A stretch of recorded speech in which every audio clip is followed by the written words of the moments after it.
وارزی سلام و ادب بیننده‌های عزیز و ارجمند هواداران همیشگی فوتزال، مخصوصا اونهایی که با رقابت‌های تیم ملی فوتزال کشورمون همین شب و روز در عرفه تجلیل از 33مین سالگرد استقلال دولتی جمهوری تاجیکستان توجه دارند. پیش از همه بیننده‌های عزیز همه شما رو در این عرفه که قرار داریم با استقلال دولتی تبریک میکنیم. باشد که همیشه صلح و ثبات در جمهوری تاجیکستان پایدار باشد. استقلال این البته رمزی اساسی وطن و وطنداری است. برای همین برای هر یکی خانواده مردم تاجیک این جشن باشکوه، جشن اساسی ملیمون مبارک و فرخنده بود و باور داریم که امروز در عرفه جشن استقلال فوتزالبازان تیم ملی کشورمون در مقابل دسته ندرلندها یک نتیجه خیلی خوب و البته بلند را نشان میدهند و همه ما شما را در این شب و روز خرسند و خوشحال می نمایند. چطوری که امروز تیم ملی فوتبال کشورمون در مسابقه بین المللی جام مردک در مالایزیا بر تیم ملی فیلیپین در سلسله ضربه های پنالتی غلبه کرد و نو است از اون که ما چمپیون فعلی بودیم در این مسابقه ولی زینه سوم رو هم گرفتیم. برصد این غلبه تا یک اندازه خوب هم هست، حتی با نبودن بعضی از بازیگران تیم ملی کشور. خب توجه به بازی دسته یکچین فوتزال کشور خیلی مودگی با این مسابقه سطحی بلند است و یادآور میشیم که جام جهانی فوتزال 2024 از 14 تا 14 سپتامبر تا 3 اکتبر در ازبکستان برگزار می شود و یکچین فوتزال ما در یک گروه با دسته های پرقوتی پرتغالیا، پاناما و مراکش بازی میکنند. دیدار اول را شاگردان پیروهید و فروز 16 سپتامبر مقابل مراکش آغاز خواهند کرد در شهر تاشکند جمهوری ازبکستان و البته برار میخواهیم و برگزار کردن این دو بازی دوستانه تا یک اندازه خوب هم هست. چطوری که خودی پیروهید در یک مصاحبه خود قید کرد، اسلوب بازی اسپانیا بیشتر به پرتغالیا مانند است، حریف ما است. برای همین البته اگر فرقیت میان اسپانیا و ندرلند خیلی زیاد باشد، نو است از این ندرلندها چمپیون اشتراکچی چند کرته جام جهان و یکی از جایزه‌داران اساسی جام اروپا هم هستند ولی سالهای پیش نو است از این حریف خیلی خوب است برای دسته یکچین فوتزال ما. اگرچه ندرلندها سال 1989 در جام جهانی فوتزال در فینال بازی کردن، این اولین و آخرین دستاورد برای اینها باشد و دسته مذکور حتی یک مرتبه سال 99 در خود اسپانیا در جام جهانی فوتزال در جام اروپا معذرت می‌پرسیم در مسابقه قهرمانی اروپا با قطار 4 دسته بهترین شامل شدند. دیروز ندرلندها بازی داشتند در همین میدان با اسپانیا و با حساب کلان 10-0 با باخت روبرو شدند از تیم یکچین فوتزال اسپانیا. دسته ما باشد چند روز پیشتر از اسپانیا در این بازی دوستانه با حساب کلان 9-2 مغلوب شد. البته در این گونه بازی های دوستانه نتیجه تا یک اندازه مهم نیست. مهم است همه این آماده شدن با جام جهانی فوتزال محسوب می رود.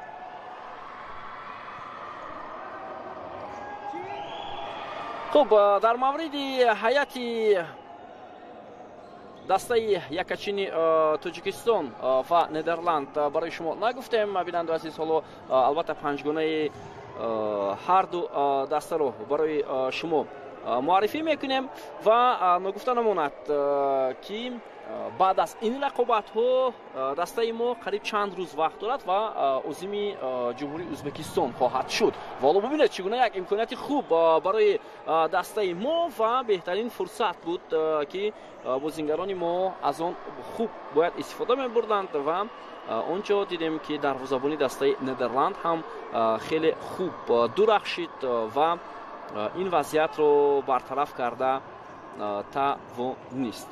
خب در مورد هیئت اولی هر توی دسته ها حالا برای شما گفته میگذاریم بیننده عزیز، مخصوصا با پنجگانه اول. در دسته تاجیکستان نظر به بازی اسپانیا تغییرات هست. امروز در دروازه نوریدین جبارов تحت رقم یکم بازی میکند. در میدان بازیگران دیگر رقم 6 ادریسیورов، رقم 5 سمندر ریزوموف، رقم 11 کامران علیف و رقم 10 نکروز علی محمدов هنرنمایی می نمایند. این پنجگانه اولی دسته یکچینی فوتزالی کشورمون. سرمربی دسته پیرف وحیدوف می باشد. ایتی دسته ندرلند رقم 16 دروازه‌بان باری دیوید، رقم 4 توفیق سیار، رقم 5 ایوب بوخاری، رقم 10 اسماعیل آودو، رقم 13 ایشوق بلحج. این بود هیئت دسته ندرلند ها در بازی امروز و سرمربی دسته میگل اندریس است از نیدرلند. در کرسی اتحادیه دسته یکچینی فوتزال کشورمون فیروزبek مرادov دروازه‌بانی اساسی تیم کشورمون قرار دارد. خوشوقت اسوف دروازه‌بانی تیم فوتزالی کشورمون، عبدالقیوم عمرов، نصرتشاه اسماعیلov، عمر خوزیف، بختیار سالیف، کاپیتان دسته دلشاد سلامov، بهادر خوجاєв، محمد جان شریفов و فیضعلی سردورов که حالا کارگردان این بازیگران رو با ما و شما نشان میدهند و آنها چهارگانه دوم رو تشکیل میکنند و حتما از کرسی اتحادیه با میدان خواهند آمد. حالا ببینید دقیقه دوم رقابت جریان دارد.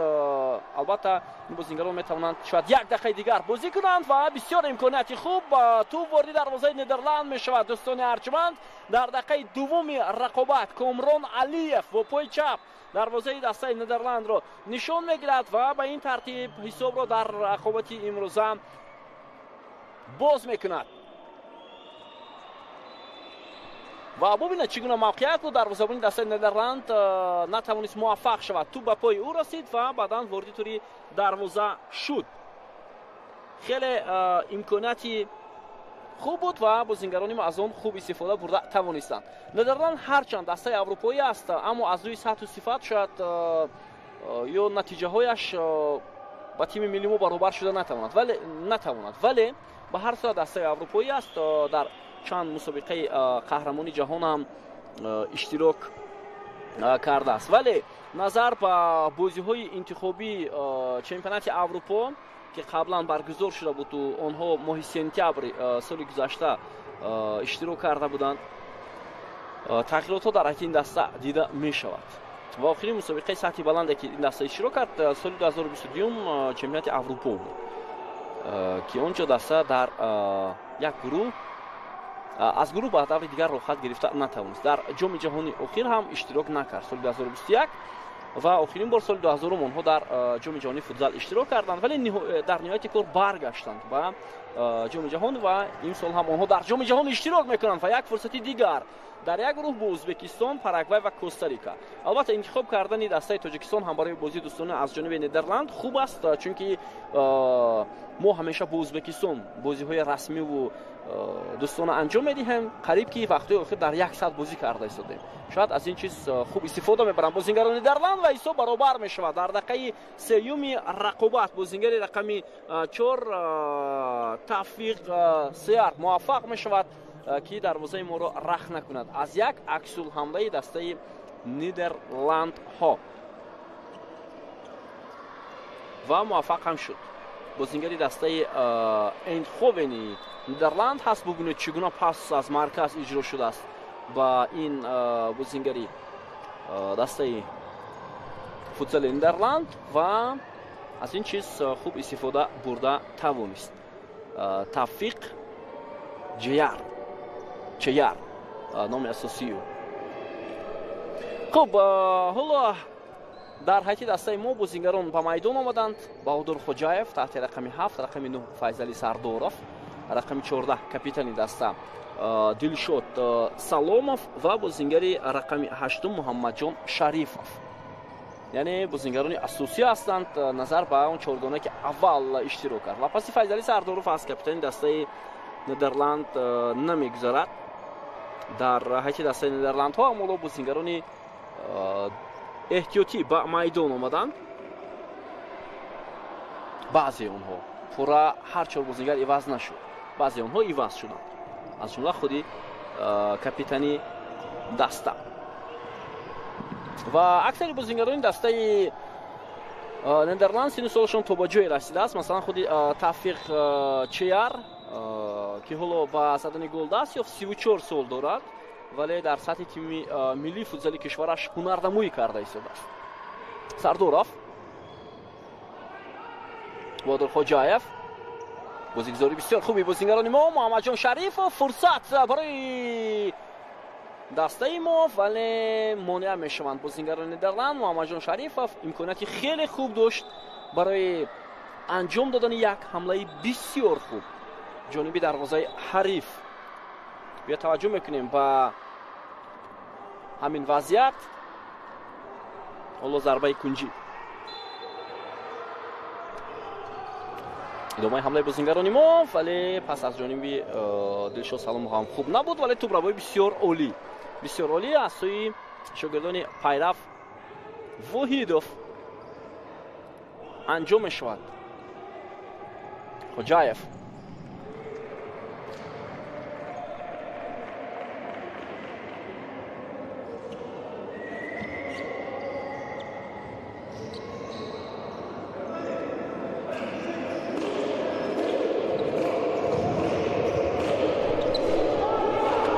идомаи ҳамлаи бозингарони Нидерланд. меҳмонон аз канори чап тавассути капитани даста Ҷордани Мартинус ҳамла карданд ва зарба аз масофаи дур, ва ин ҳам Тавфиқ Чияр буд, вале зарбаи ӯ ба бозингарони мо бархӯрд. Нидерланд дар ҷоми ҷаҳон аввалин бозии худро муқобили Узбекистон мизбони ҷоми ҷаҳонии футзал баргузор мекунад ва як ҳамлаи бисёр хавфнок. ҳоло зарба аз ҷониби бозингари рақами 8 Абдусамад Аттаҳирӣ иҷро шуд ва бубинед ки чӣ гуна ин бозингар зарбаро иҷро кард. Абдусамад Аттаҳирӣ, бозингари 29 сола, ту ба тири дарвозаи мо бархӯрду баргашт. боз як вазъияти хавфноки дигар. Абдусамад Аттаҳирӣ дар Амстердами Нидерланд таваллуд шудааст, аммо ӯ аслан яъне миллаташ Нидерланд нест. ин бозингар аслан аз кишвари Марокаш мебошад, решаҳои марокашӣ дорад. идомаи ҳамлаи бозингарони дастаи мо. Файзали Сардоров дар маркази майдон, мавқеъ бисёр хуб ва ту бо як дастиш ба бозингари дастаи Нидерланд аз майдон берун мешавад. тими футзали мо ҳам баъд аз натиҷаи бо муваффақонае ки дар ҷоми Осиё дошт дар соли 2024 дар кишвари Тайланд, имкони роҳат ба ҷоми ҷаҳон оид ба футзалро пайдо кард ки ин аввалин бор аст дар таърихи соҳиби истиқлолии кишварамон. тамошобинони азиз, дастаи мо дар як гурӯҳ бо Қирғизистон, Ҷопон ва Кореяи ҷанубӣ бозӣ кард. шояд ҳеҷ кас гумон намекард ки дастаи мо ҳатто то ба даври нимниҳоӣ меравад. идомаи ҳамлаи бозингарони мо ба Дилшод Саломов, зарбаи ӯ аз паҳлӯи дарвоза берун мешавад.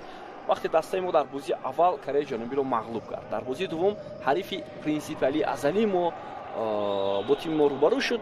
мо бо ҳисоби 2-1 пешсаф будем, вале дар лаҳзаҳои охир, дар сонияи охир гол сар додем. бозӣ бо Қирғизистон 2-2 шуд ва дар бозии охир ҳалкунанда ин муқобили Ҷопон буд. дастаи мо ба натиҷаи мусовӣ расид. ҷопоне ки солҳои охир ҳарифи асосии Эрон дар футзали Осиё буд, вале дастаи мо далерона бозӣ кард ва ба натиҷаи мусовӣ расиду дар гурӯҳ зинаи аввалро ишғол кард. Ҷопону Кореяи ҷанубӣ аз идомаи мусобиқа бенасиб монданд.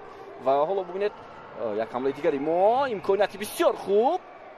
ва ҳоло бубинед ки Ҷопон ва Кореяи ҷанубӣ дар ҷоми ҷаҳон иштирок намекунанд. ва тими миллии мо баъд рафт ба даври 4-1 ниҳоӣ, онҷо дар як бозии бисёр душвор бар Афғонистон пирӯз шуд ва баъдан дар даври ниҳоӣ аз Тайланд, мизбони мусобиқа, аз рӯи зарбаҳои пеналти мағлуб шудем. тасаввур кунед, агар Тайландро мағлуб мекардем, ба финал мерафтем, бо Эрон бозӣ мекардем.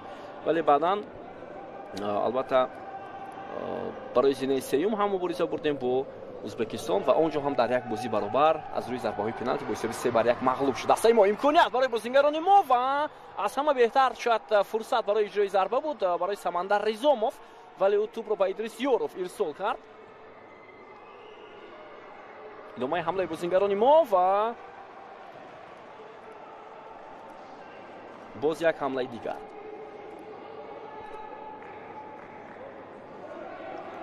نیدرلندها در خط حمایت خیلی استوار هنرنمایی کرده ایستادند. البته این گونه بازی‌ها بیننده عزیز پیش از همه آماده کردن بازیگران دسته به چمپیونات جهان است یا جام جهانی فوتزال که گفتم در میانه ماه سپتامبر در ازبکستان برگزار می‌شود. و باز هم اگر غلبه باشد در این گونه بازی‌ها از پیروزی بچه‌های فوتبال کشور کام‌های ما شیرین خواهد شد. ادامه حمله بازیگران ما و یک کامبیناسیون بسیار عالی تو وارد دروازه نیدرلند می‌شود. نیکروز علی محمدов موفق می‌شود که توپ را بعد در این دروازه روان کند. واقعا هم نیکروز علی محمدов در این حمله بسیار خوب و موقع استوار گرفت. ادریسیاروف، ریزوموف و اینجا افتگول بوده است. بیننده عزیز اینجا تو با دفاعگری دسته نیدرلند رسید. به هر صورت حساب 2-1 با فایده بازیگران ما است. ریزوموف حالا از این 4 بازیگر و 4 بازیگری که بعداً از ذخیره به میدان آمدند بازیگران دیگر استفاده نشدند. در حیات دسته ما شاید در ادامه رقابت استفاده میشوند. مثلا در نظر دارم بختیار سولیف، خب اونجا امید کوزیف است، نستاشو اسماعیلوف، عبدالقیم عمرов. 4 البته 4 نفر دیگر، یعنی 4 گانه سیوم در حیات دسته فوتزال ما. شاید به آنها هم امکانیت داده میشود. ریزوموف حرکت میکند برای ادامه دادن حمله، اما مقابلیت نشان میدهند بازیگران نیدرلند و ریزوموف با هر راهی نباشد توپ را به هم دسته هایش رسانید و در این وضعیت بازیگران نیدرلند این حالت را برطرف کردند. بیشتر در خط حمایت نشستند بازیگران دسته نیدرلند. علیف، نستاشو اسماعیلوف حالا با میدان آمده است تحت رقم 4.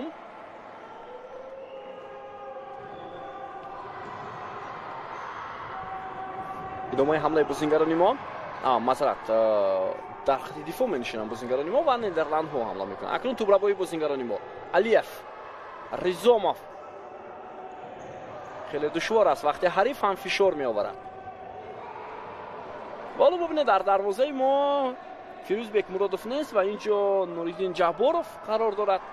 یعنی مربی هم به دروازه‌بان‌های دیگر وابسته به سطح بازی امکانیت می‌دهد، چون که در چمپیونات جهان هر کار شده نشه ممکن. شاید اگر دروازه‌بانی ما اسیب گیرد و دروازه‌بان‌های دیگر هم آماده باشند. یک وضعیت خفناک ولی خوشبختانه ادریسیاروف در این لحظه خیلی مبارزه خوب می‌برد و با بازیگر نیدرلند امکانیت ادامه دادن حمله را نمی‌دهد.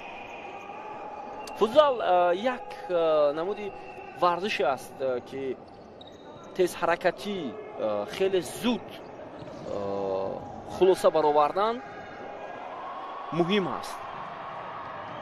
اگرچه نظر به فوتبال خیلی خرد هم هست ولی در اینجا فکرانی، تکنیک، سرعت نقش بسیار اساسی می‌بازد. ادامه حمله بازیگران ما ریزوموف، فیضعلی سرداروف را در میدان می‌بینیم و زود بازیگران ما عوض میشوند. محمد جان شریفов با میدان میآید. فیضعلی سرداروف آمد چند لحظه پیشتر. در میدان قرار دارد نصرتشو اسماعیلوف و باز بهادر خوجاєв.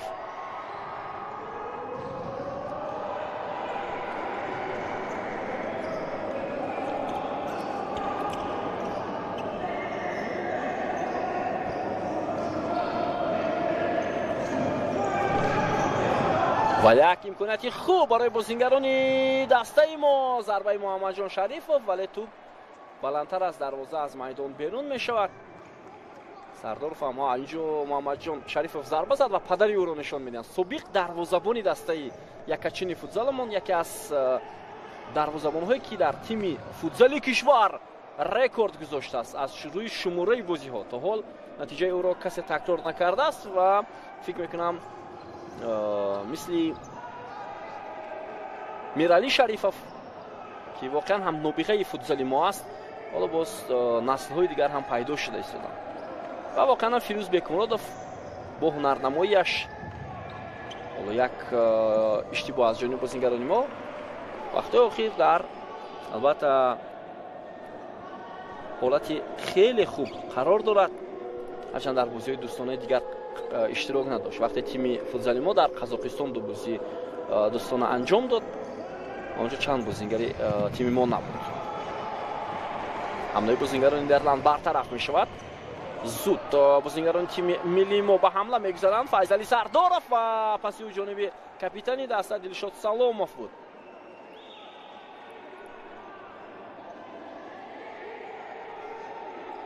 имконияти бисёр хуб буд аз ҷониби бозингарони дастаи мо ва тӯбро мегиранд бозингарони Нидерланд.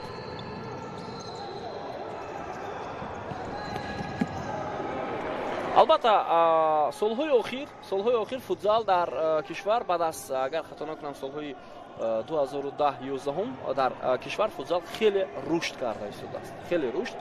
ҳоло як вазъияти дигар дар назди дарвозаи мо ва хушбахтона зарбаи иҷро кардаи Тавиқ Чеяр аз паҳлӯи дарвозаи дастаи мо аз майдон берун мешавад.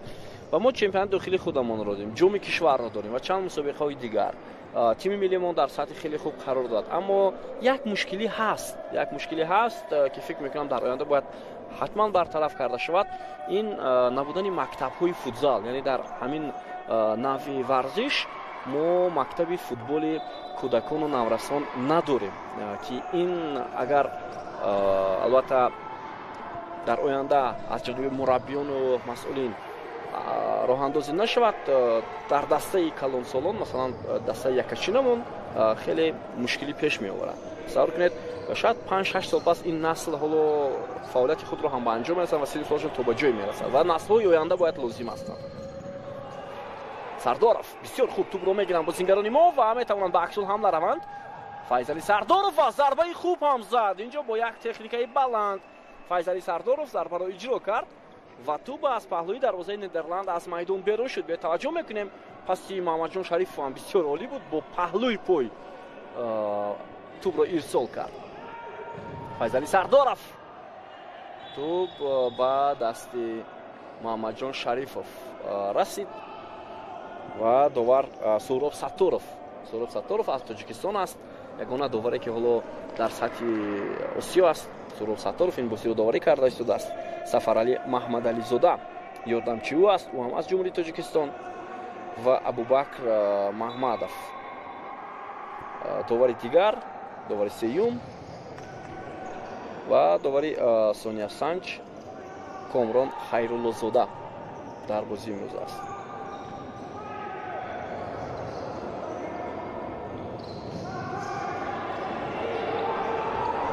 идомаи ҳамлаи бозингарони Нидерланд ва ҳисоб баробар мешавад дар рақобати 1-1.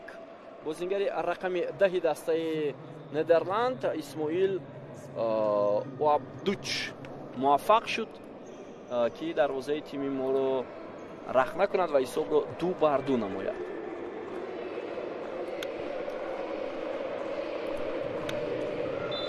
ва бо пои чап дарвозабонро фиреб дод ва бо пои рост зарба зад. Исмоил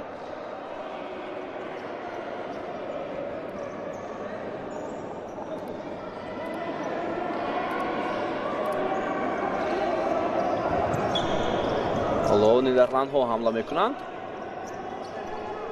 аксари бозингароне ки дар ҳайати дастаи футзали Нидерланд бозӣ мекунанд, онҳо бозингарони бумӣ карда шуда ё онҳое ҳастанд ки аз кишварҳои дигар ҳастанд, вале бо гирифтани шаҳрвандии масалан Нидерланд дар ин тим бозӣ карданд.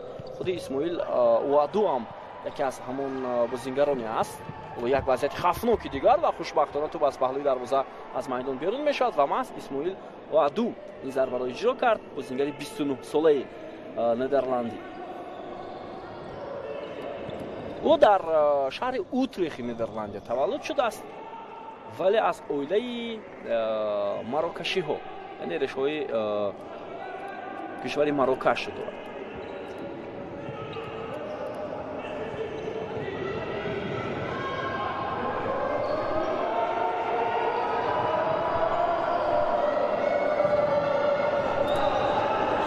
برادرین او هم در سطح تیم ملی ندرلند در فوتزال بازی کرد.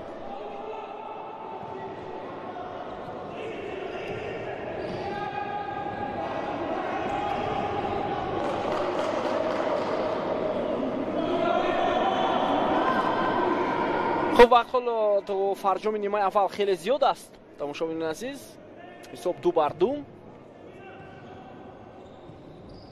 دو دفعه بازیکنان نیمه پیش صف شدند. سمندر ریزوموف،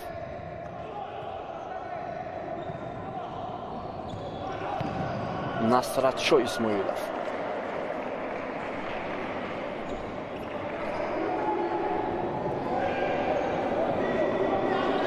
و نظر به بازی با اسپانیا امروز در تولور تماشاگران مخلصان کمتر هستند. نظر به بازی که با اسپانیا چند روز پیشتر تیم ما داشت. حالا ضربه جریمه‌ای با فایده بازیکنان نیدرلند داده می شود برای ویران کردن قاعده بازی. در فوتزال یک جو کامران علیف خطا کرده است. در فوتزال یک قانون دیگر هم هست. اگر 5 مرتبه خطا کنی، مرتبه ششم هم خطا نمایی، اون ضربه دابل پنالتی اجرا می شود. حالا اینطور نیست. حالا این خطای اول است. اگر خطا نکنم و ضربه جریمه‌ای داده شد با بازیکنان نیدرلند، بازیگزاری میکنه ضربه. وا ببینید چگونه ضربه سخت و با پهلوی دروازه میرسد اسماعیل و عدو و از میدان بیرون میشود. خیلی ضربه سخت. پهلوی دروازه با نوریدین جباروف کمک نمود. واقعا هم با پای چپ ضربه خیلی تیروار داشت. بازیگر دسته نیدرلند علیف، ادریسیوروف،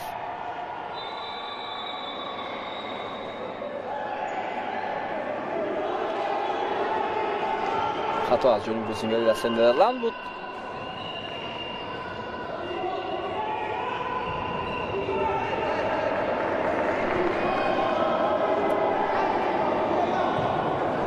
خب در جام جهانی فوتزال تماشاگران عزیز 28 دسته بهترین جهان اشتراک میکنند با شمولی تاجیکستان.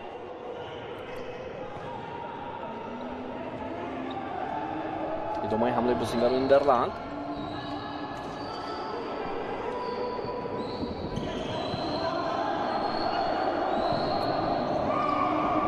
حمله میکنند بازیکنان نیدرلند و باید بازیکنان فرصت ندهند. نصرتشاه اسماعیلوف،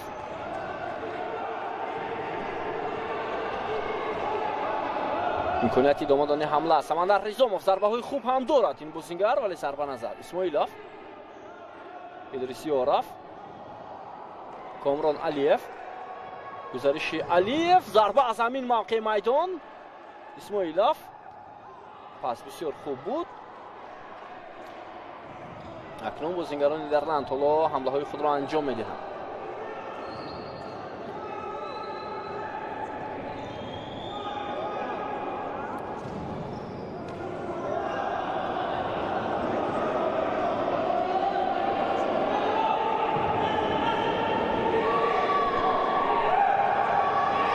ادامه حمله بازیکنان تیم ما. علیف، ضربه نوبتی و این هم با همون طرزی که حساب رو در بازی امروز شده بود همون طرز ضربه زد کامران علیف، ولی این دفعه ببینید دروازه‌بان دسته نیدرلند با طرز دیگر ضربه رو اجرا کرد با پای راست و توپ از پهلوی دروازه بیرون شد. ضربه کنجی با فایده بازیکنان تیم ما. امکانیت بسیار خوب و باز یک ضربه دیگر. دفعه ادریسیوروف ضربه را اجرا میکند.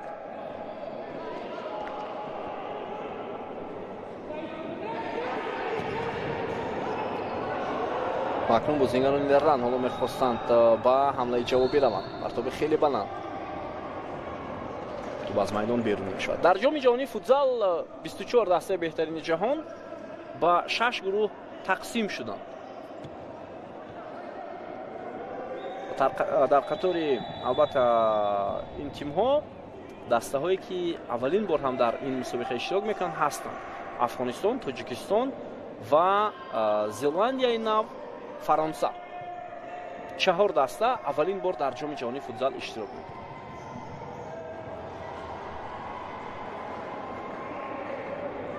و باز دستایی هستند که کمتر اشتراک کردن یا تجربه دارند. مثلا خود ازبکستان مرتبه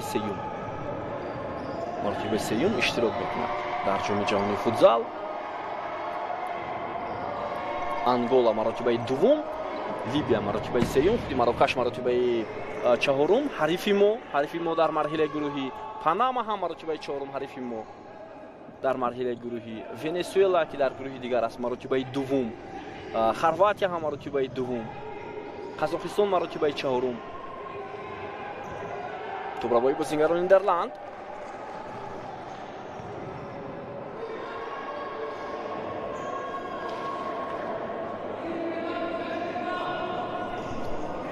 در تیم فوتزالی ما باز یک مشکلی دیگر هم هست. بچه‌ها بسیار بازیگران خوب هستند. نبودن پیوت این یک بازیگری است که بیشتر در حمله بازی میکند و بازیگری محوری گفته می شود در دسته های فوتزال. و این گونه بازیگر البته در تیم ما قریب که نیست و بختیار سالیوف رو بیشتر مربی استفاده میکند با حیث پیوت.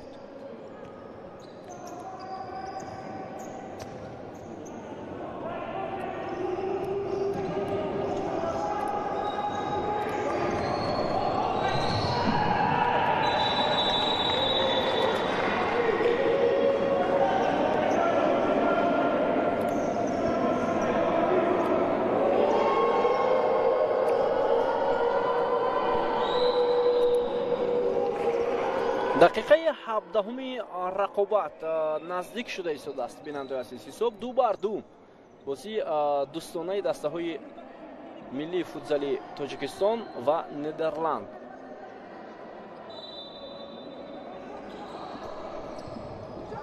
امکانیت برای بازیگران نیدرلند. اولا بهادر خوجاєв در تنهایی است ولی در احاطه 4 بازیگری دسته نیدرلند برای همین توپ را از دست می‌دهد.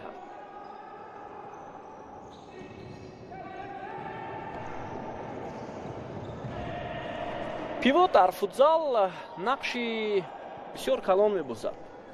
بازیگری پیوت در همه البته موقع میدان نقش او باید دیده شود. پیوت هم این گونه بازیگر است و بیشتر در حمله.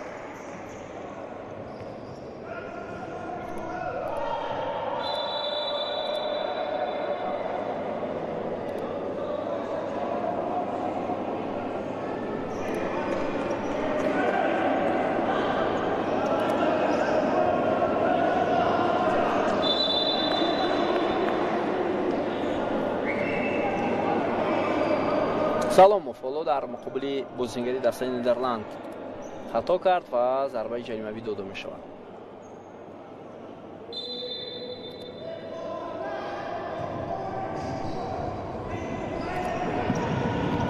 ادامه حمله بازیگران تیم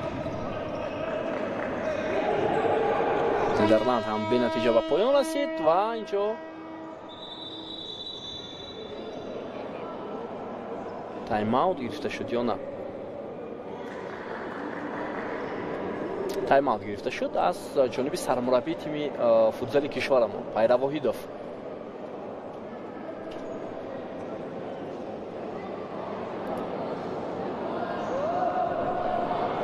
خب حالا در مدت 1 دقیقه پیرو واحدوف با بازیگران میفهمونند که چگونه باید بازی کنند. کمتر از 3 دقیقه باقی مانده است. در فوتزال حتی مربیان در ثانیه های اخیر هم تایم اوت میگیرند. و این گل اول که از جانب کامران علیف زده شد با پای چپ توپ با یک رسش به بازیگری دسته نیدرلند وارد دروازه شد و زود بازیگران نیدرلند هم جواب گفتند با ضربه زده توفیق چیار. پای چپ او توپ را از بالای دروازه‌بان و در این دروازه روان کرد. بعداً 7 گل و قید گرفته شد با پاس سمندر ریزاموف. بسیار نافهمه است که اینجا 7 گل بود یا به توپ نیکروز علی محمدوف رسید. خب بازی حالا ادامه میکند. برای همین گلگردان گل جوابی دسته نیدرلند رو برای ما شما نشان دادن نتوانست.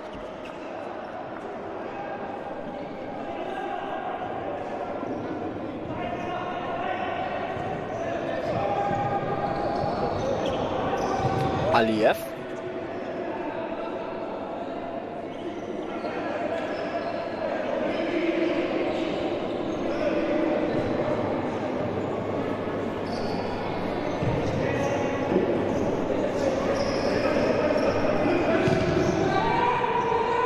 نیکروس علی محمدов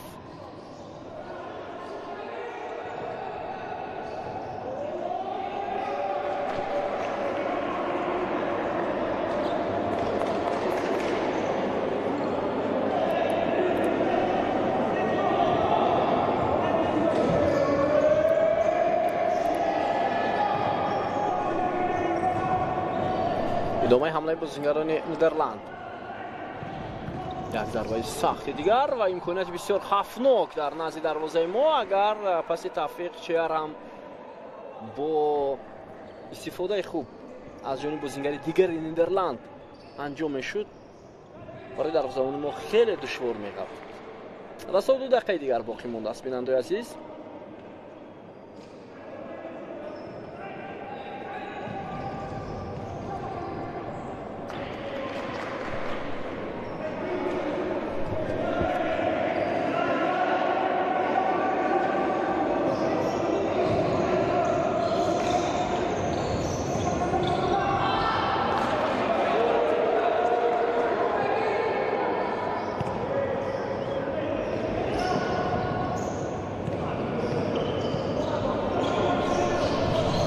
بازیکنان ما باز هم تشبوس به دست میگیرند.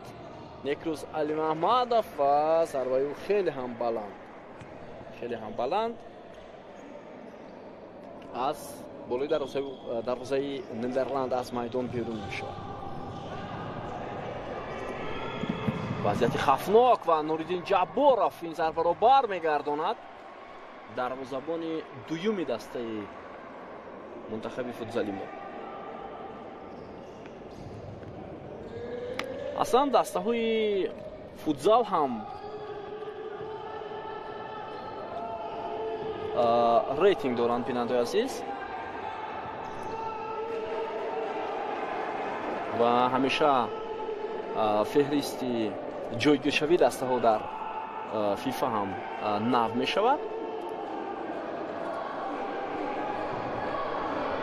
دومای حمله بازیکنان نیدرلند وضعیت خفناک و در دقیقه 19 آنها توپ سوم را به دروازه ما روان میکنند و این هم بازیکن رقم دوم یاردی کریتر توپ را به دروازه دسته ما روان میکند و حساب را 2-3 می نماید. بیایید میبینیم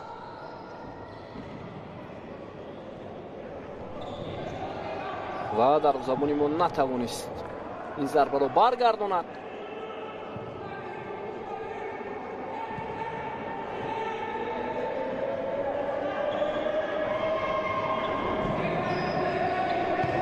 حساب 2-3 خفا میمانند بازیکنان ما در مقابل تیم نیدرلند.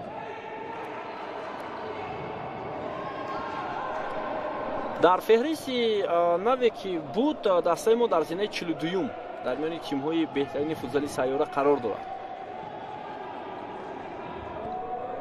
در زینه 42 این البته نتیجه یا خود نشان داده خوب هم هست.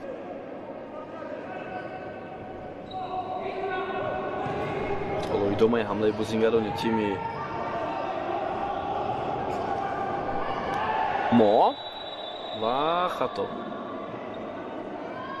اینجا صورت میگیرد و نیدرلند در زینه 28 است. بیننده عزیز در فهرست فیفا دسته یکچین فوتزال نیدرلند از ما بلندتر می‌ایستد.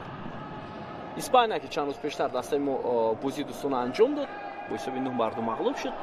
در ریتینگ فوتزال در زینه دوم است بعد از برزیلیا از دستای اسیا تیم ایران در زمینه پنجم است.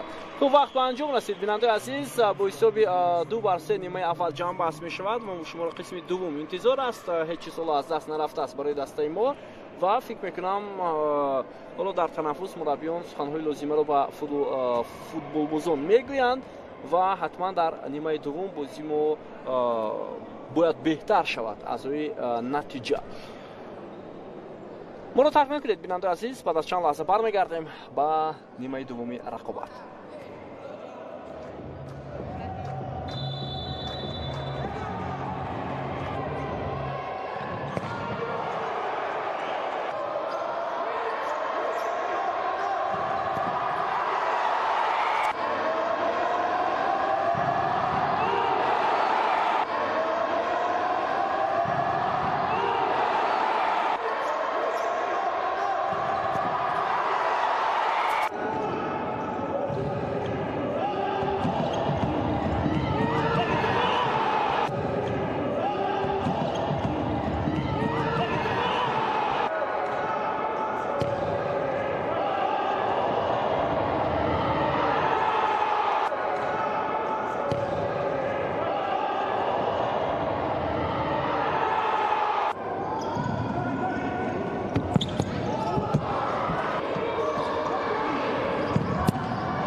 بازی بین دسته‌های فوتبال تاجیکستان و ندرلندها برمیگردیم. این بازی دوستانه است که حالا در شهر دوشنبه جریان دارد و بعد از نیمه اولی دیدار حساب 2-3 به فایده دسته ندرلندها است. یادآور میشویم که در قسم اول ما شاهد 5 گل شدیم. بازیگران ما 2 دفعه پیشرفت شدند، ولی در لحظه های آخرین نیمه اول بازیگران ندرلند یک توپ زدند و با این برتری به تنفس رفتند. و اکنون نیمه دوم بازی شروع شد.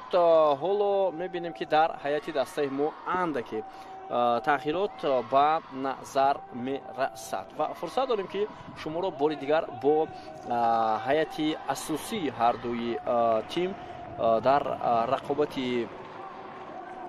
نیمه دوم آشنا نماییم.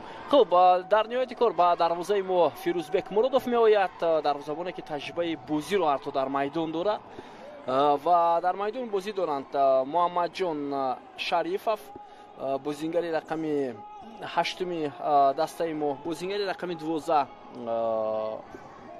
امید خوزیف بار اول در بازی امروز به میدان وارد می شود. اینچنین بازیگر رقم 13 بختیار سولیف و کاپیتان دسته دلشاد سالومов. حالا ادامه حمله دسته ندرلند و با وقتی ما این حمله هم به نتیجه برای آنها جنبست شد. خب هیئت دسته ندرلندها نسبت به نیمه اول بدون تغییرات حالا بازی دارد. در میدان دروازه‌بان رقم 16 باری دیویت است، رقم 4 توفیق چیار این مؤلف گل اولی این دسته می باشد.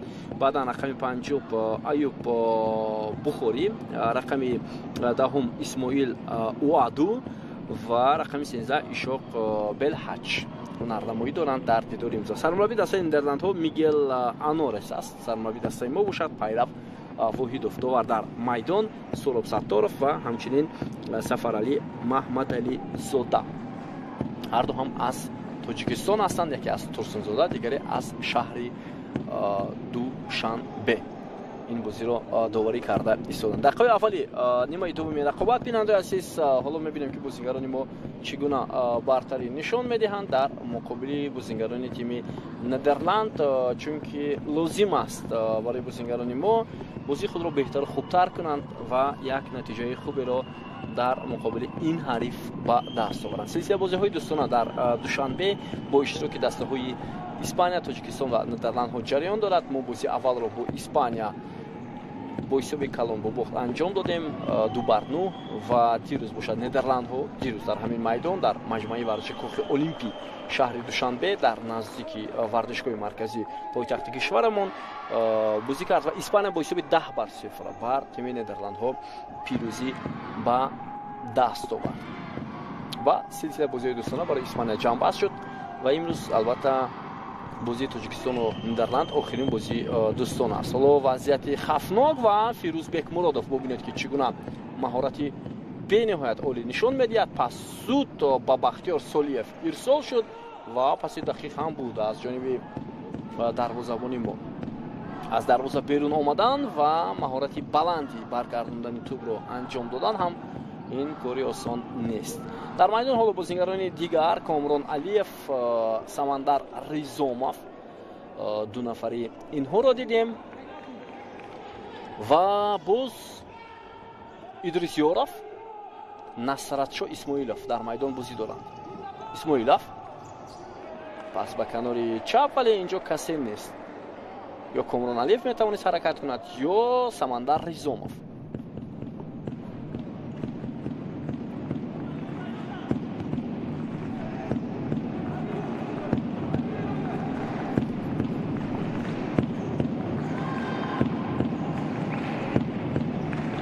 سمندر ریزومов،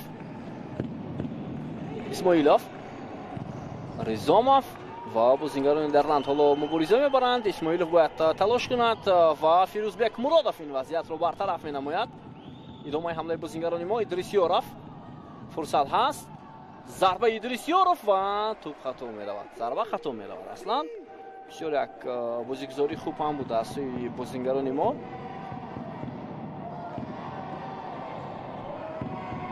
باز یک تشبوسی دیگر از جانب کامران علیف بود و بازیگر ندرلند توپ را از میدان زده بیرون کرد.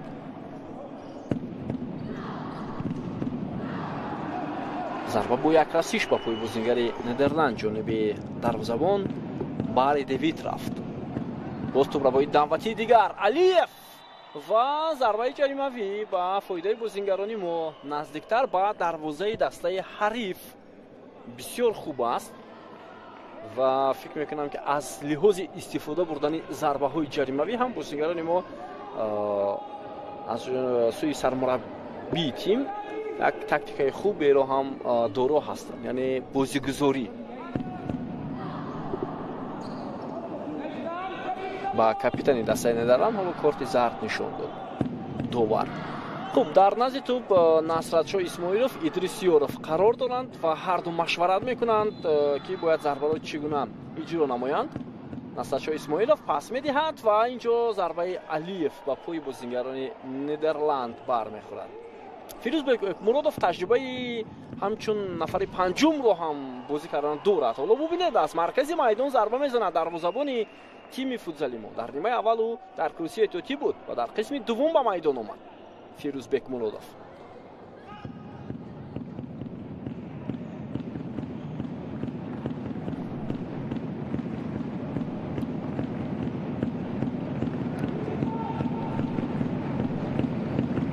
ҳам дастаи мо ва ҳам дастаи Нидерланд бо ҳамин аят ба ҷоми ҷаҳон мераванд. вазъияти хавфнок ва инҷо боз ҳам вазъияти хавфнок. Ризомов дар ҳолати аввал бисёр хуб ҳунарнамоӣ кард, ту ба ӯ расиду ворди дарвоза нашуд. вагарна имкони ворди дарвоза шуданро ҳам дошт ва баъдан маротибаи дуввум зарбаи бозингари Нидерланд хато буд.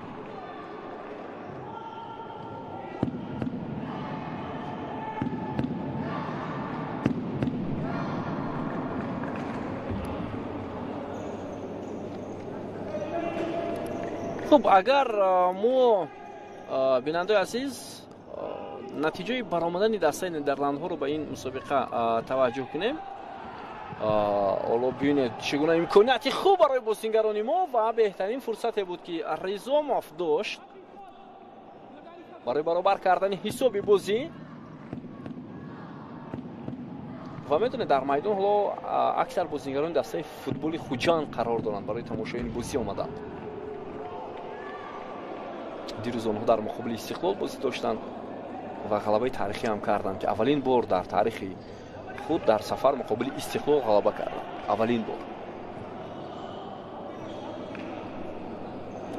хуб, Нидерланд дар бозиҳои интихобӣ умуман дар Аврупо аз 5 апрели ҳоло як фурсати хуб ва корти зард 100% бе ягон шаку шубҳа ва зарбаи ҷаримавӣ ҳоло нишон дода мешавад.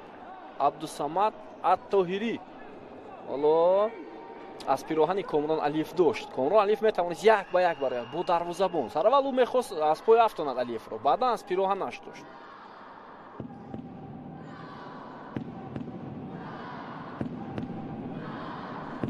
хуб, шонси бисёр хуб барои бозингарони мо бояд ба қадри зарбаҳои ҷаримавӣ ҳам расид. Самандар Ризомов дар назди тӯб. Файзали Сардоров ҳам ҳоло ба майдон омад ва шояд Файзали Сардоров зарба мезанад. зарбаи Файзалӣ, вале тӯб ба як бозингари дастаи Нидерланд ки девори дифоӣ сохта буд расид ва баргашт. хуб, дар Аврупо бинандаи азиз формати ҳарохат ба ҷоми ҷаҳонии футзал дигар аст. Масалан аз моҳи апрели соли 2022 то моҳи апрели соли 2024 бозиҳои интихобӣ баргузор шуданд. миёни дастаҳои ҳоло як имконияти хуб ва Фирӯз Бекмуродов онҷо дар чанд марҳила мусобиқаи рохат ба ҷоми ҷаҳон сурат гирифт. Масалан Нидерландҳо дар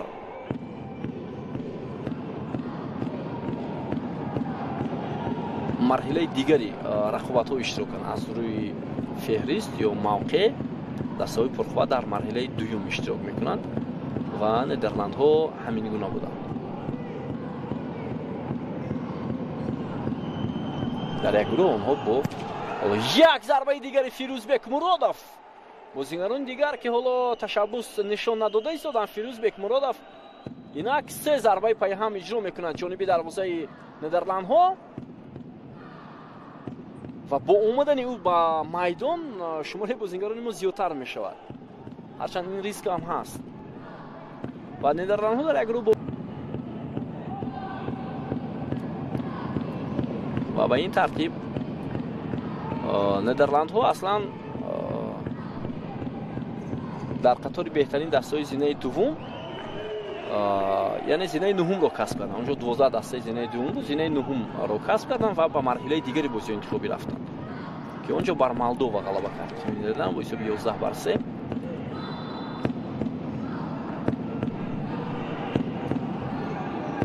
و باز ماه سپتامبر سال گذشته دسته ندرلند در مرحله الیت قرار گرفت برای رخصت به جام جهان. اونجا در گروه قزاقستان، رومانیا و آذربایجان ندرلند دوم شد.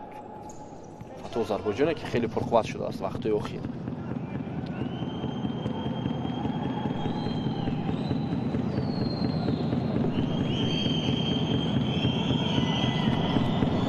و به این ترتیب با نشاندن زینه دوم و امکانیت برای فیصلی سردارف و ضربه او را در زبانی دسته ندرلند داشته میگیرد و با نشاندن زینه دوم در امان مرحله الیت دسته ندرلند رخصت به جام جهانی فوتبال را کسب کرد. اونجا 4 دسته با اشغال زینه دوم رخصت گرفتند: فنلاندیا، خرواتیا، پولشا و ندرلند. دسته پنجم گروه ایتالیا بود که نتوانست رخصت گرفت. باز بازی پلی آف هم تشکیل کرده شد که اونجا ندرلند موفق شد. دلشاد سلامов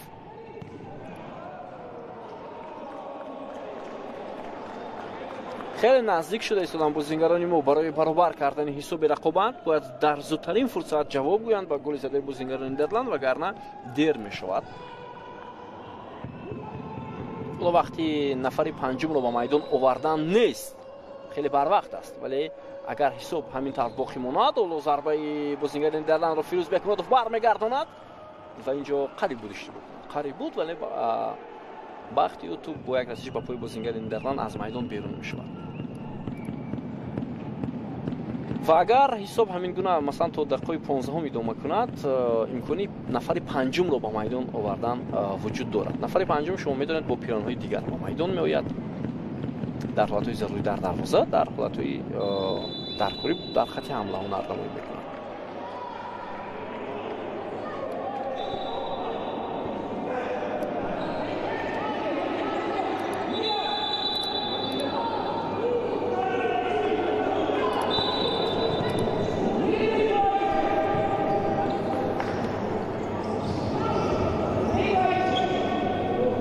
بختیار سالیف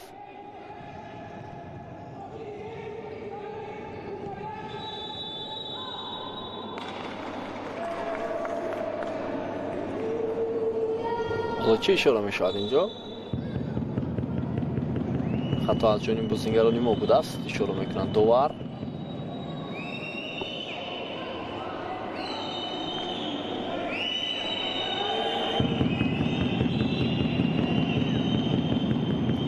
بازی را آغاز میکنند بازیگران تیم ندرلند و وضعیت خطرناک بود و این حالت را بختیار سالیف برطرف کرده توانست.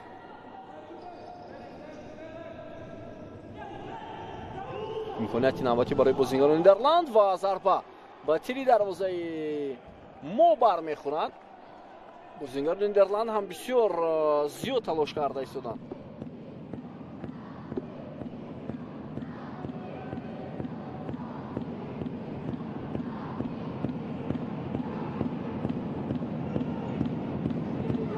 فیروز بکمرودوف پرتوی بلندی اون نستچو اسماعیلوف امکانیت بود ولی ضربه نستچو اسماعیلوف خطا رفت.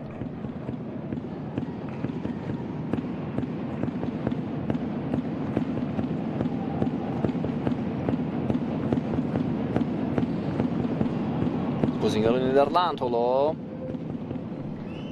تلاش دارند. بکمرودوف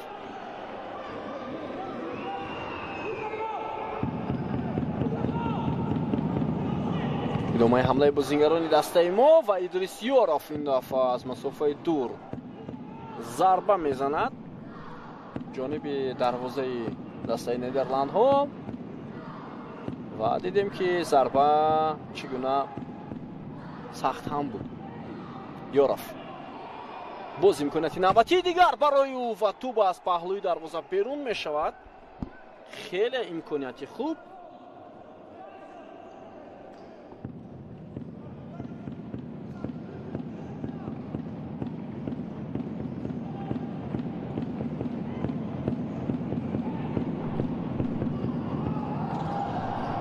фурсат буд барои Идрис Ёров.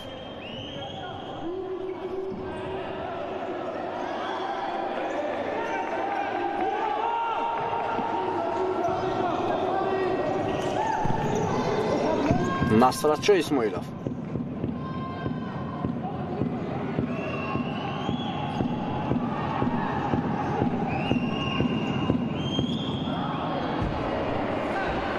Ҳоло таваҷҷӯҳ мекунем ба он фишорҳое ки бозингарони мо меоранд.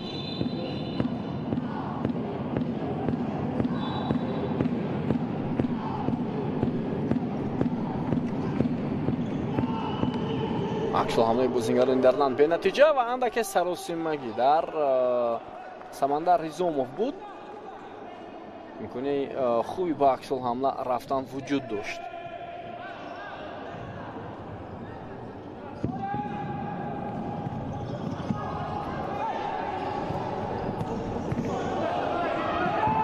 хеле тез мавқеи худро иваз карда истоданд бозингарони дастаи Нидерланд.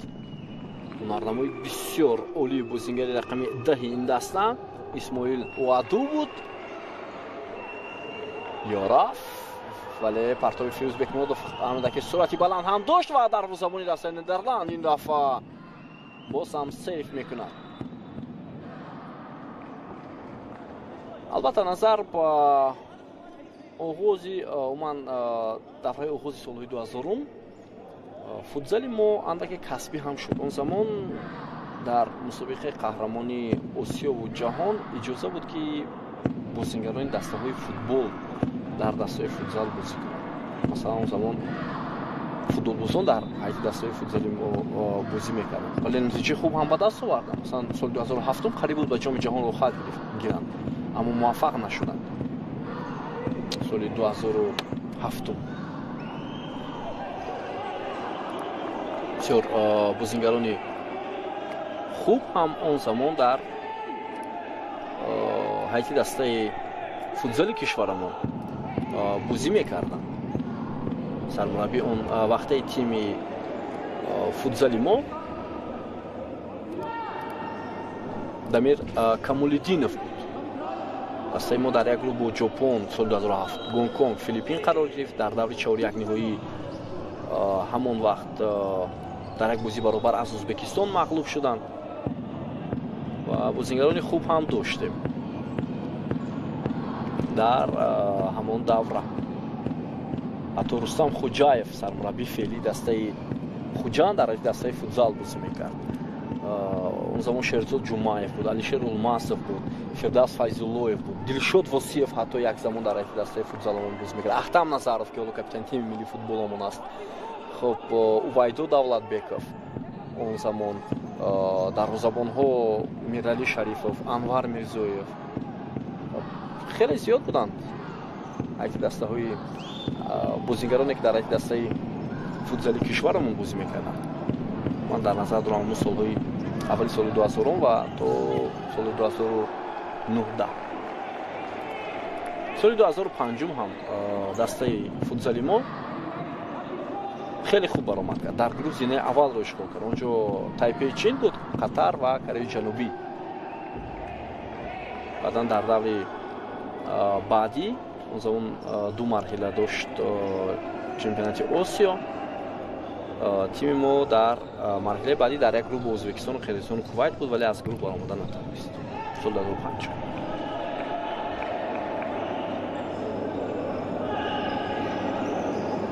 ҳатто Хуршед Маҳмудов бинандаи асос. Хуршед Маҳмудов нобиғаи футболи кишварамон ҳам он замонҳо дар ҳайати дастаи футзали кишвар бозӣ мекард.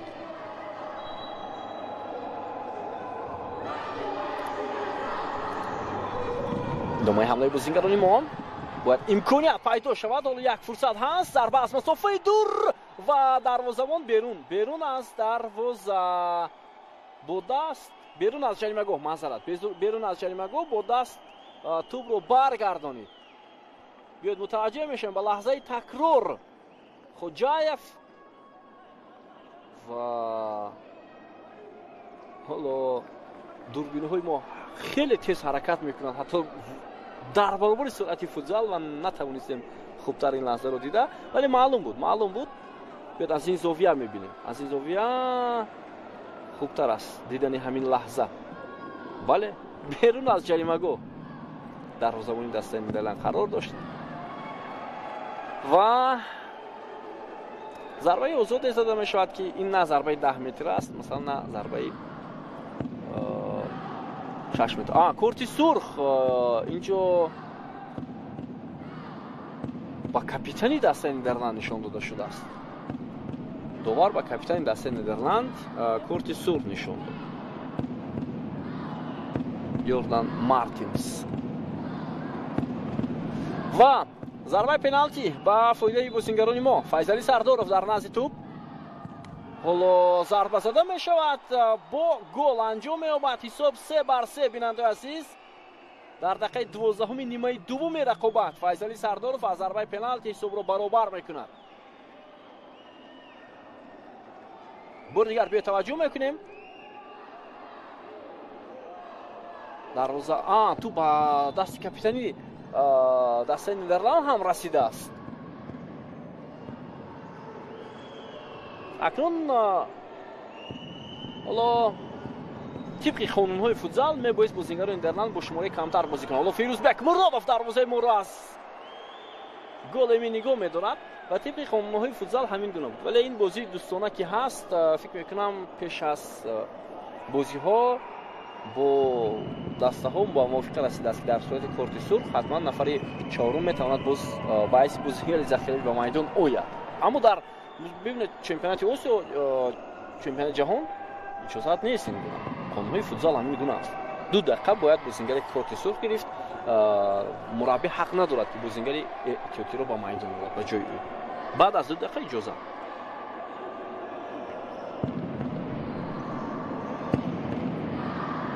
خب حالا فرصت هست برای بازیگران ما.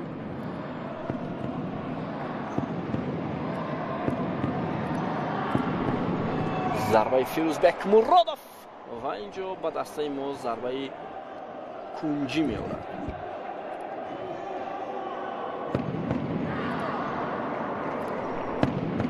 ضربه کنجی نوبتی برای بازیگران ما. پرتاب خیلی هم بلند و بسیار ضربه عالی سمندر ریزاموف از کنج میدان اجرا می شود.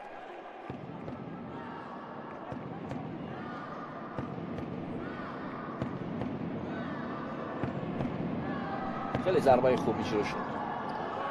حالا امکانیت نوبتی برای بازیگران ما. کامران علیف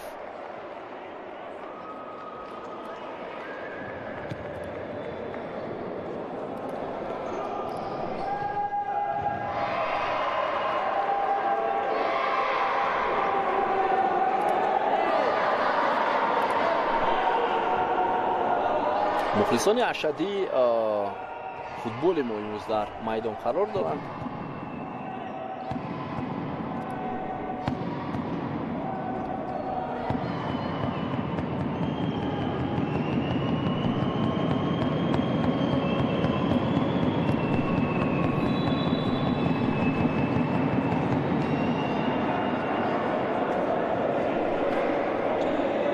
خب حالا سوراب ساتورov یکی از بازیگران دسته نیدرلند رو آگاه میکند که در صورت تکرار شدن حتما جزا داده می شود. کاملا تیر بازیگران ما به نتیجه بود ولی توپ رو گرفتند. شاگردان پیرواهیدov، ادریسیورov یکی از بازیگران دسته نیدرلند حالا اندکی آسیب گرفت. خب این میدان کاخ المپ میدان نو است. اصلا میدان خانگی دسته فوتزال استقلال می باشد. در چمپیونات تاجیکستان با فوتزال دسته استقلال در همین میدان بازی خود را برگزار میکند. و اینجا дилхоҳ мусобиқа баргузор карда мешавад. ғайр аз футзал мешавад рақобатҳои баскетбол баргузор карда шавад, мешавад рақобатҳои волейбол баргузор карда шавад, ҳандбол.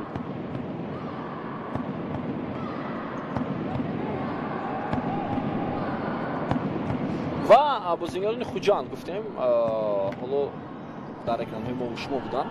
Евгений Гриценко ва Артем Сердюк дар минбари болои варзишгоҳ нишастанд ва ин бозиро тамошо карда истоданд. ҳисоб 3-3. дақиқаи 14 наздик шуда истоад. Саъди Исмоилов хеле фикр мекунам хаста шудааст. танҳо мебинем ҳоло ӯро бо чанде аз наврасон, он гурӯҳи калони мухлисоне ки тими миллиро дар майдонҳо дастгирӣ мекунанд дар баробари Саъди Исмоилов онҳо нестанд.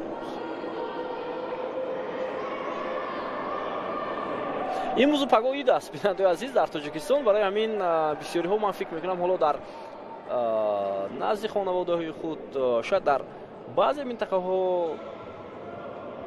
ид карда истоданд.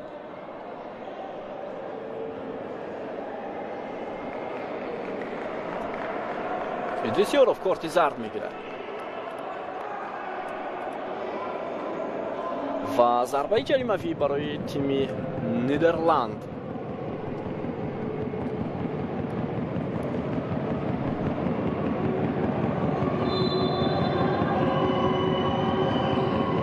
бозигузорӣ мекунанд вале муваффақ нашуданд бозигарони дастаи Нидерланд.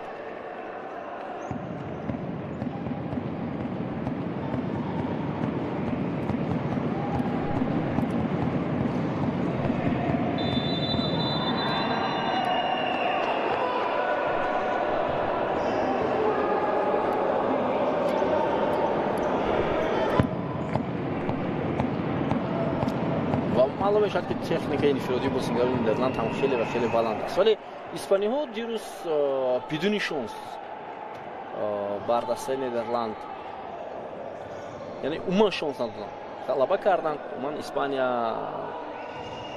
яке аз грандҳои футзали ҷаҳон аст. ҷаҳон бинандаи азиз, бозӣ кардан бо Испания таҷрибаи бисёр аз дастаҳоро баланд мекунад, аз ҷумла тими моро. испаниҳо дар як гурӯҳ дар ҷоми ҷаҳон бо Қазоқистон, Зеландия ва Либия бозӣ мекунанд. онҷо маълум аст, ба назари ман Испания ва Қазоқистон даъвогари асосӣ барои рафтан ба даври плей-офф ҳастанд. аз гурӯҳи И мо умед дорем ки Тоҷикистон роҳ мебарад, чун Португалия дастае аст ки даъвогари асосӣ, Марокаш, Тоҷикистон ва Панама се дастаи дигар даъвогар ҳастанд барои рафтан ба даври дигар. ва бояд хотиррасон кунем ки аз 6 гурӯҳ ҳатто 4 дастаи беҳтарини зини сеюм ҳам роҳат мегиранд ба марҳилаи плей-офф. барои ҳамин шонси дастаи мо хеле зиёд аст. ҳама чиз аз бозии аввал вобастагӣ дорад. муқобили Марокаш мо ғалаба кунем, он гоҳ беҳтарин шонс мешавад. баъдан дар муқобили Португалия рӯзи 19 сентябр ки бозӣ дорад. бозии охир 22 сентябр бо Панама. бозӣ бо Панама дар Бухоро баргузор мешавад.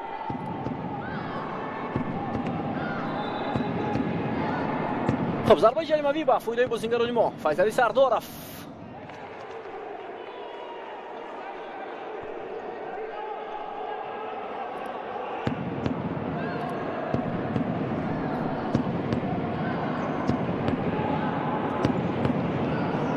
امید کوزیف گوه با میدان میاد. امید کوزیف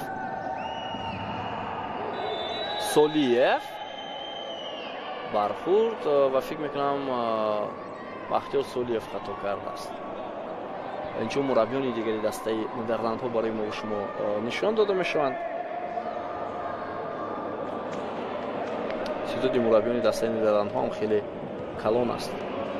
و پیرو وحیدوف در یک صحبت خود اشاره کرد که این همان حیاتی است که در جام جهانی فوتبال از تیم ما بازی میکنند. حالا نورسان با کاپیتان دسته نیدرلند عکس میگیرند. عکس خاطروی که چند لحظه پیشتر کارت سرخ گرفته بود. Jordan Martins.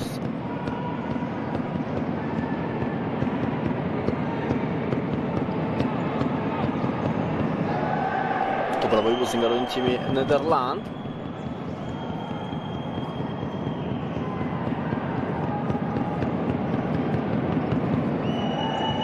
ادامه حمله بازیگر نیدرلند و ضربه زده حمله‌گر این تیم از پهلوی دروازه ما از میدان بیرون میشود. سعید بوزامبو ضربه زد.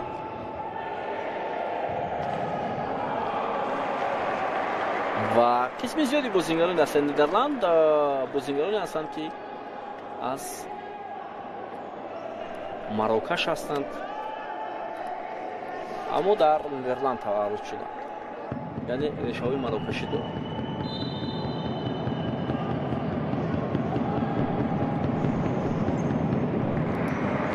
از کنج میدان بازیگزاری بازیگران نیدرلند به نتیجه به پایان رسید.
ادامه حمله بازیگران نیدرلند.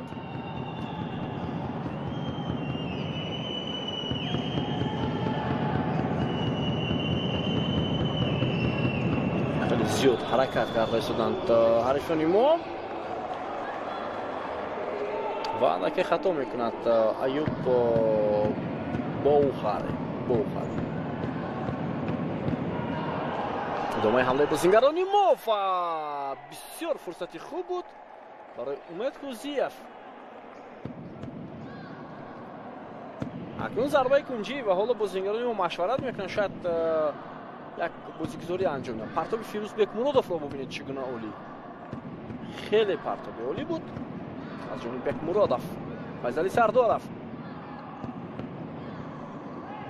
ضربه فیضلی و باز هم ضربه کنجی.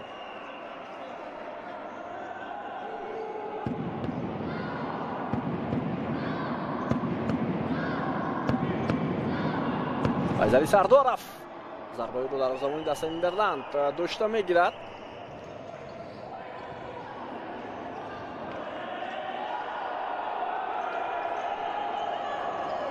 وقت کم باقی مانده است تا فرجام این رقابت. محمد جان شریفов ولی اینجا نفهمی بین بازیگران ما بود.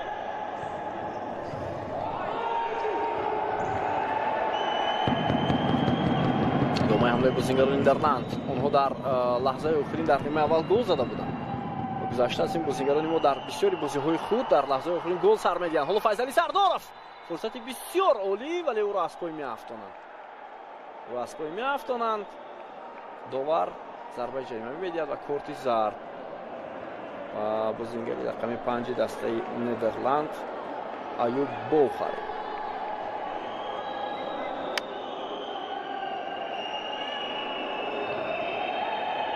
گزارشش بسیار عالی بود فیضلی سردارف را و می‌بینیم که از قفا حالا بازیگر دسته نیدرلند او را از پای افتاده است.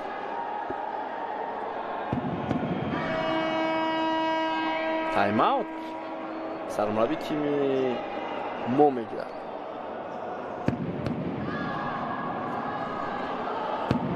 و معلوم میشود که حالا شاید چی تاکتیکی رو مربی ما با بازیگران میفهمونه.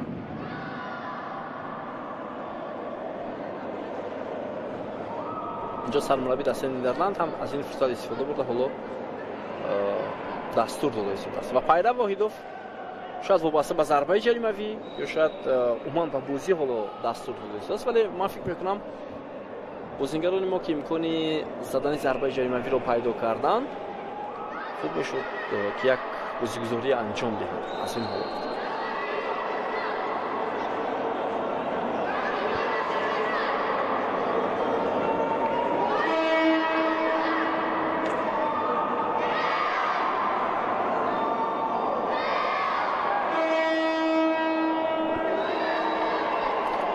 خب اینجا بازیگران دیگر هم هستند. شریدین بوبویف رو میبینیم، تبریز اسلاموف، جمشید مرادوف.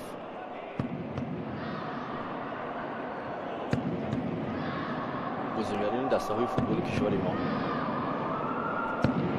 خب اینجا ضربه پنالتی است اگر خطا نکنم، چون که باید ویران کنی ششم بود. بله ضربه پنالتی 10 مترم با فایده ما و در نزد دلشاد سلاموف قرار دارد. حالا بهترین شانس است، سلاموف و حساب 4-3 می شود. بیننده عزیز حتی دروازه‌بان به پیش برآمد، بعد از صدای اشتراک داور او حق دارد که به پیش برآید، اما مانع نشد. با ضربه اجرا کرده کاپیتانی دسته فوتزال ما دلشاد سلاموف 4-3. بیاید ببینیم چگونه عالی ضربه را اجرا کرد دلشاد سلاموف و تو وارد دروازه گردید.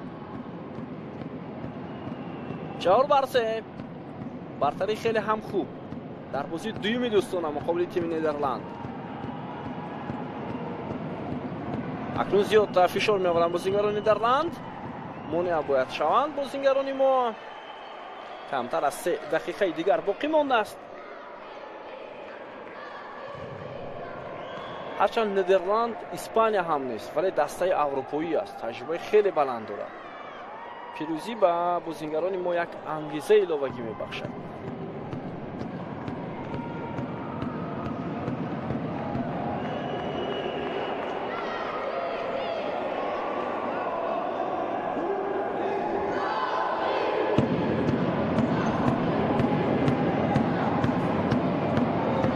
ادامه حمله بازیگران ما.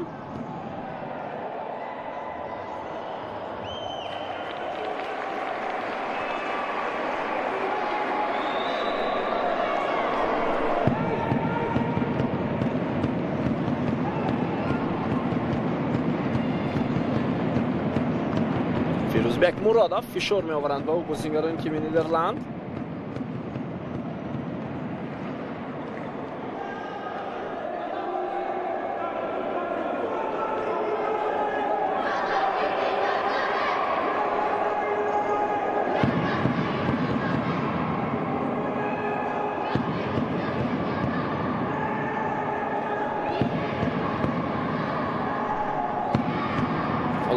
بازیگران دسته نیدرلند 3 مقابل 1 بودند و امکان خوب هم داشتند که با عکس‌العمل هم بروند. سمندر ریزاموف پس و اینجا ادریس یارف توپ از میدان بیرون می شود.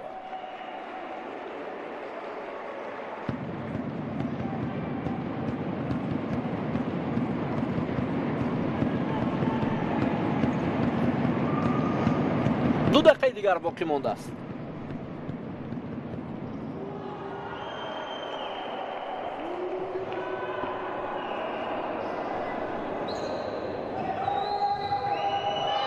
ادامه حمله بازیگران نیدرلند و فیروزبک مرادوف ستون اساسی دروازه تیم ملی فوتزال ما این وضعیت رو برطرف میکند. حالا فکر میکنم در دقیقه اخیر کار فیروزبک مرادوف خیلی زیادتر میشود. تایم اوت اینجا صدا رو شاید نمیشنوند بازیگران، صدای تایم اوت بلند میشود. سرمربی دسته نیدرلند حالا تایم اوت گرفت و فکر میکنم بازیگری پنجم رو اینجا استفاده میکنند آنها. و بیننده عزیز نظرشو ریزاموف یکی از فوتبالبازی خوبی سالهای 2000 در دسته های گوناگونی ما، در حتی دسته وحش شهری باختر، پدری سمندر ریزاموف بازیگری دسته فوتبال ما. نظرشو ریزاموف حتی یک زمان بهترین نشانزن چمپیونات تاجیکستان هم شده بود.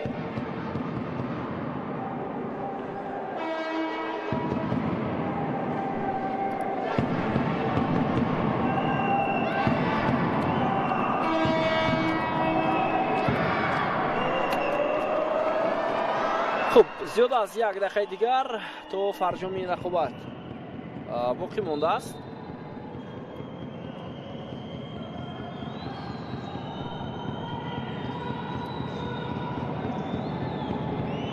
نظرشاه ریزمون سالی 98 وقتی در دسته صدام بازی میکرد است بهترین نشانزن شده است با 23 گل. اون وقت واقعا هم رقابت گذاری خیلی و خیلی زیاد. ادامه حمله بازیگران نیدرلند.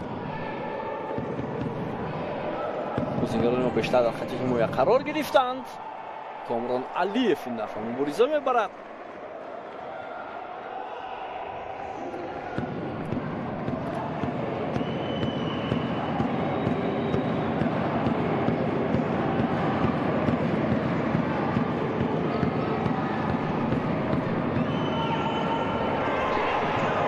امکاناتی بسیار خوب بود برای بازیگران ما. حالا فیضعلی سردارов با توپ. فیروزبک مرادov. 1 دقیقه دیگر باقی میماند تا فرجام این رقابت.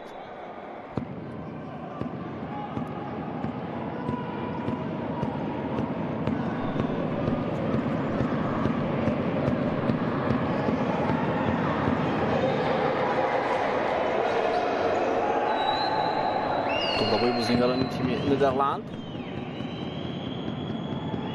و تو برای فیضعلی سردارov. امکاناتی خوب برای بازیگران ما اما پس به ادریسیاروف نمیرسد و دفاعگری دسته نیدرلند پیش دستی میکند برای برطرف کردن این وضعیت. انیختلش ایوب بخاری و حرکت فیضعلی سردارov بسیار عالی هم بود.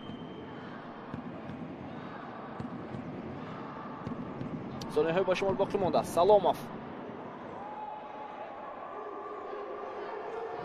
پرتاب فیروزبک مرادov دقیق ولی تو از فیضعلی سردارov از میدان بیرون میشود.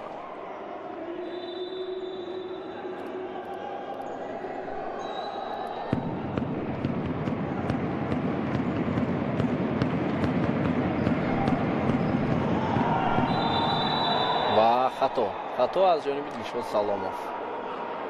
دوباره اشاره میکرد که کاپیتان دسته ما حالا خطا انجام داده است.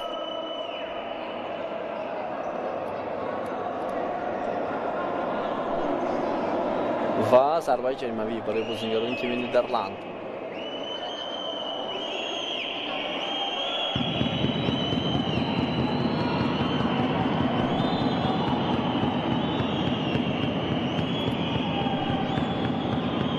ادامه حمله دسته نیدرلند ها. ثانیه های با شمار باقی مانده است. باید شانس ندهیم و امکانات خوبی و عکس الحمله رفتن هست.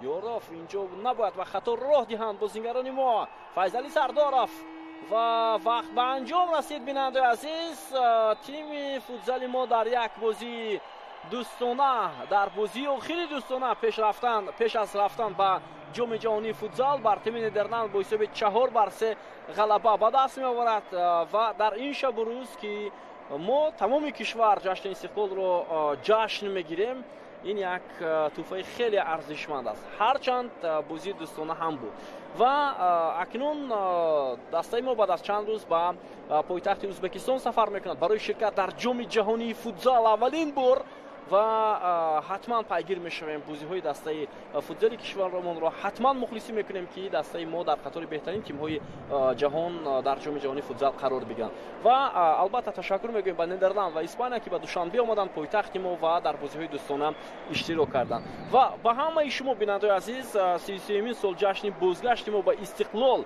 و دولتداری و صاحب اختیاری به تمام تاجیکان دنیا مبارک باشد و البته امروز و پگاه حتما در خاندان ما و شما همیشه البته جشن استقلال پابرجا باشد همیشه برای سالهای بعدی و صلح و ثبات در کشور عزیزمان تاجیکستان همیشه پایدار بماند. بابا خالمرزاده بودم که این بازی را برایتون شرح و توضیح دادم. با جمع همکارانمون صحتمند و پیروز باشید تا گزارش‌های نوبتی.